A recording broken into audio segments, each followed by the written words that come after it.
Well, thank you, Chairman, and also some fantastic panelists, esteemed panelists. I've learned a lot. I'm an eternal optimist, so I'm going to try to take a little more optimistic view of what is possible, because again, my belief, I'm not going to talk about regulations, that artificial intelligence and green technologies really stand at the intersection of maybe solving one of the greatest challenges of our time, which is climate change. Now, you'd say, how? Yes, there are challenges, and I'll give you maybe my solutions to that briefly in the 4 minutes that you've given me.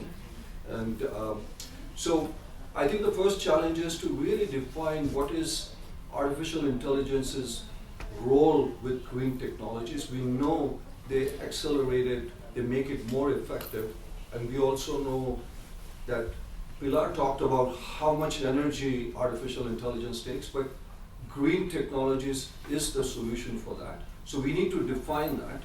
The second, I think, is the democratization of AI. Some of our panelists have talked about. Right now, as you talked about, it's concentrated in a few clusters, while we have the entire global south, which is heavily impacted by climate change, which does not have that kind of an expertise. So that's challenge number 2. And the third challenge is a global collaboration. When you have AI becoming a national security or sovereign AI, well, climate change is an existential threat where we need the world to come together. And if AI is going to solve that, then countries really need to come together. And that needs to bind them together.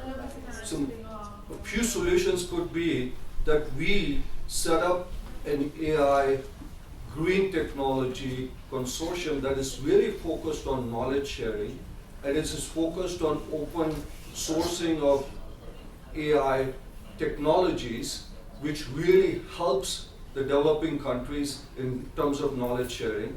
The second is also to really define what is the footprint of artificial intelligence on the environment. Everybody says it's a lot, but let us clearly define. When you talk about tokens and things like that, are we really clear what it is? Because that is very, very important. And then obviously the third is, how do we create platforms that help the global south in terms of knowledge?